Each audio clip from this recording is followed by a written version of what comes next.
हरे भरे जंगल में गुब्बू नाम की एक नटखट गिलहरी रहती थी। वह बहुत तेज और फुर्तीली थी। पेड़ों पर चढ़ना, डाल से डाल कूदना और स्वादिष्ट फल इकट्ठा करना उसका रोज का काम था। गुब्बू मेहनती थी, लेकिन एक बात उसे हमेशा परेशान करती थी। वह अपने दोस्तों से जलन करने लगी थी। जब वह मोर को रंग बिरंगे पंख फैलाते देखती तो मन ही मन सोचती, काश मेरे पास भी ऐसे सुंदर पंख होते तो सब मेरी तरफ देखते। जब तोता मीठी बोली में गाता तो उसे बुरा लगता। मुझसे कोई बात क्यों नहीं करना चाहता, सब तोते की तारीफ करते हैं। यहां तक कि जब कछुआ धीरे धीरे चलता तो वह सोचती, इस सुस्त को भी सब प्यारा कहते हैं और मैं। धीरे धीरे गुब्बू का ध्यान अपने काम से हटने लगा। वह कम फल इकट्ठा करने लगी और दिन भर उदास रहने लगी। एक दिन अचानक जंगल में भारी तूफान और बारिश शुरू हो गई। तेज हवाओं ने कई पेड़ों को गिरा दिया। मोर के पंख भीगकर भारी हो गए। तोता भी उड़ नहीं पा रहा था और बेचारा कछुआ कीचड़ में फंस गया था। गुब्बू ने अपने बिल में झांक कर देखा। वह तो सूखा और सुरक्षित था।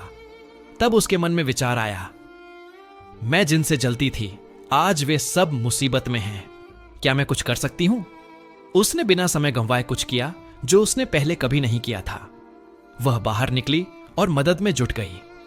उसने कछुए को पीठ पर बिठाकर सुरक्षित जगह पहुंचाया, तोते को पत्तों के नीचे छिपाया ताकि वह बारिश से बच सके, और मोर के पंखों से पानी पहुंचने लगी।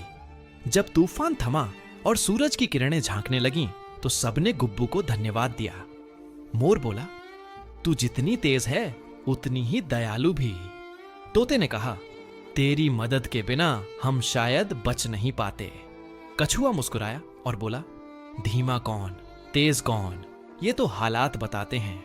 आज सबसे बड़ी तू ही साबित हुई। गुब्बू के चेहरे पर पहली बार सच्ची मुस्कान आई। उसने समझा कि सुंदरता उड़ान या गति नहीं, बल्कि दूसरों के लिए कुछ करने की भावना ही हमें खास बनाती है। उस दिन के बाद गुब्बू ने कभी किसी से जलना छोड़ दिया। वह अब सबकी मदद करने में सबसे आगे रहती थी और पूरा जंगल उसे गुब्बू दीदी कहकर पुकारने लगा, क्योंकि जो दूसरों के दिल में जगह बना ले वही असली बड़ा होता है। अगर कहानी पसंद आई हो तो चैनल को सब्सक्राइब जरूर करना, क्योंकि अगली कहानी और भी दिल को छू जाने वाली होगी।